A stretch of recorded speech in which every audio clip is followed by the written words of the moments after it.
So guys Bharat माता की साचो हमें सोना के चिड़ैन हो हमर देशवा महान।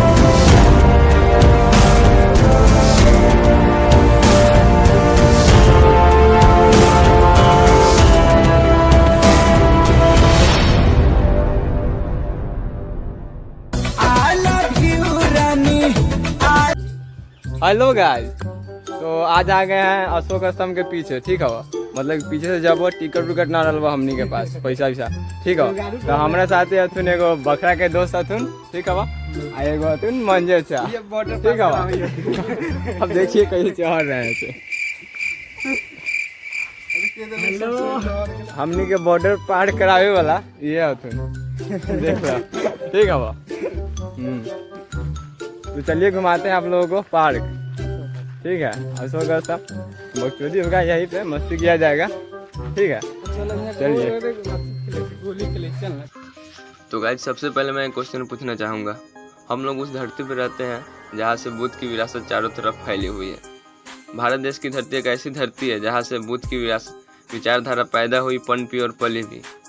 यहाँ की सीमाओं से निकलकर अन्य देशों में भी गई, लेकिन अन्य देश विकसित हो गई बुद्ध की आइडियोलॉजी को धारण करके। लेकिन भारत की बात करें तो कहीं न कहीं बुद्ध की आइडियोलॉजी को दबाया गया है। एक कहावत है ना, घर की मुर्गी दाल बराबर। महात्मा बुद्ध के उपदेश से पूरा दुनिया में उनका उपदेश अपनाकर क्या से क्या हो गया, लेकिन बिहार में कोई इसका प्रभाव नहीं पड़ा।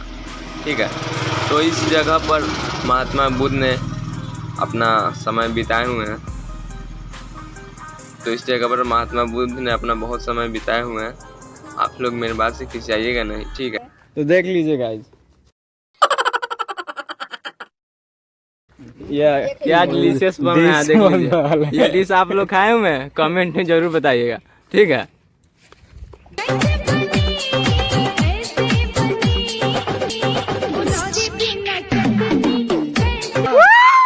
गोप गोप।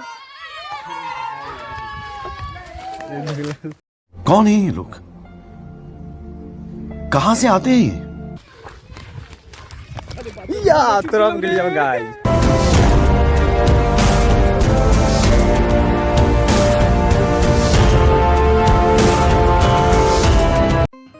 तो दोस्तों, अभी हम उस जगह पर उपस्थित हैं जहाँ पे महात्मा बुद्ध ने अपना अंतिम उपदेश दिया।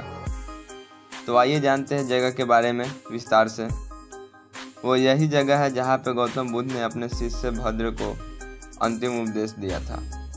अपो दीपो भव, इसका अर्थ होता है अपना दूपा स्वयं बनो, खुद को मान करो, दुनिया को प्रकाश मान करो, दूसरे पर निर्भर ना रहकर आत्मनिर्भर रहो। यही उनका मुख्य उपदेश था और यही पर उन्होंने घोषणा की थी। आप लोग बौद्ध धर्म वाली को तो देखते होंगे, अपना देह त्याग करते हैं। इस जगह पर आम्रपाली नाम की एक नर्तकी रहती थी, अगर अपना भाषा में बोले तो डांसर। तो वो भी बौद्ध धर्म ज्वाइन कर ली, वो भी भिक्षुणी बन गई। आज से 2.5 साल पहले, 483 ईसा पूर्व, आप लोग पढ़े होंगे 12th में थी क्या? तो महात्मा बुद्ध के 2 प्रिय शिष्य थे, पहला आनंद और दूसरा उपाली। तो अपने नहीं बांसर अखिया लड़ल बजा। तो गाइस देखिए, स्विमिंग पूल है। ठीक है, भी कहा अशोक स्तंभ का स्विमिंग पूल। ठीक है, दिखाते हैं। इसी में बुद्ध भगवान जी स्नान करते थे। ठीक है,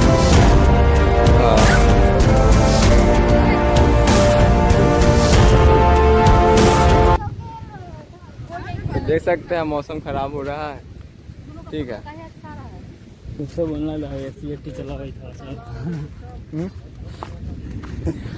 सो गाइज, भारत माता की चलिए अब आगे घुमाते हैं। साचो हमें सोना के चिड़ैन हो हमर देशवा महान। महात्मा बुद्ध के 2 प्रिय शिष्य थे, पहला आनंद और दूसरा उपाली। तो अंतिम समय में अपने शिष्य को मिलने आए थे इसी जगह पर। यह जगह मुख्यतः 2 चीज़ों के लिए जाने जाता है, एक ये हो गया और दूसरा अशोक स्तंभ, जिसको भीम सिंह का लाठी भी बोलते हैं। ठीक है। अपना भारत में कुल 6 अशोक स्तंभ है, जिसमें से एक वैशाली के कोल्हुआ ग्राम में है, जो बाकी स्तंभों में से अलग है। मेन बात यहाँ पब्लिक है नहीं, ठीक है।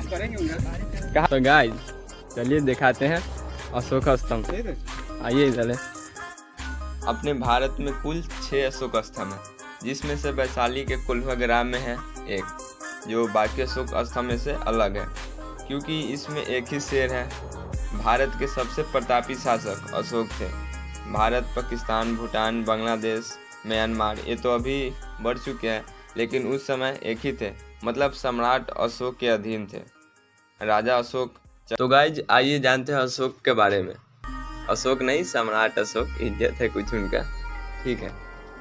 अशोक को चक्रवर्ती सम्राट भी कहा जाता है। चक्रवर्ती का अर्थ होता है सम्राटों का सम्राट।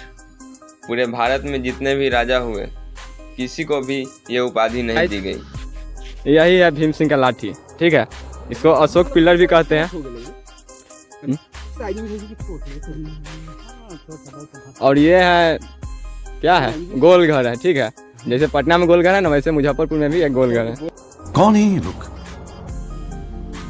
कहां से आते हैं?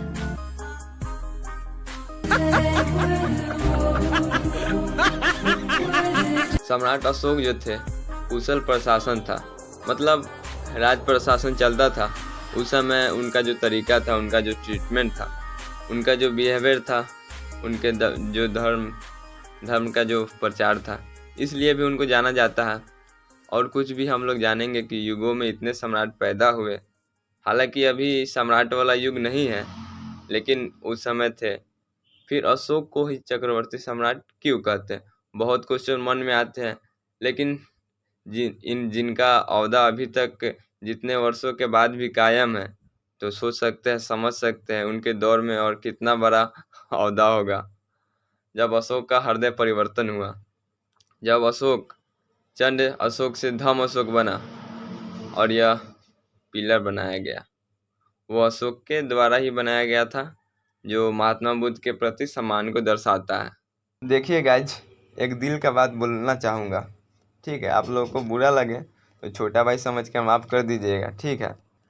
क्योंकि जितने भी महान व्यक्ति हैं जो जन्म लिए, वो अपना भारत से ही लिए, बिहार से ही लिए। फिर भी बिहार को पिछड़ा राज्य बोला जाता है।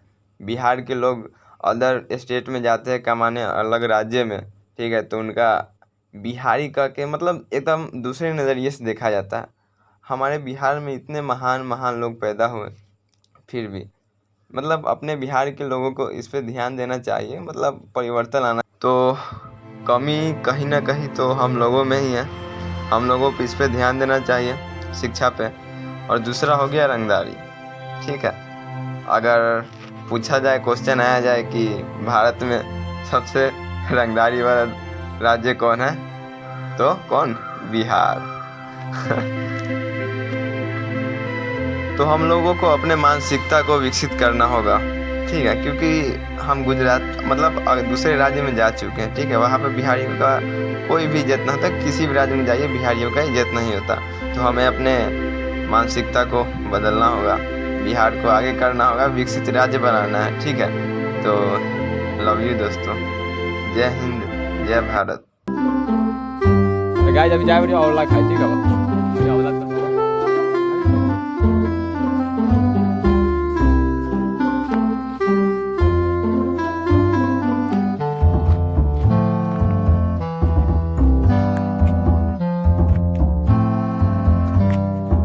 मारबो करता हूँ तो औरत तोड़ के खाई वाले, तो चुपे चुपे तुम सब आके यहाँ औरत खा ली। बरसात हो गया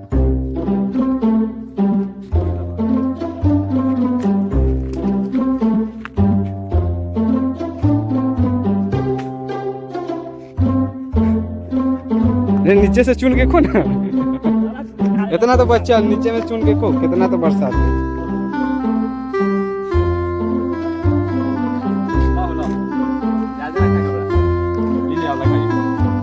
देख लीजिए, हम लोग औला खा रहे हैं, ठीक है।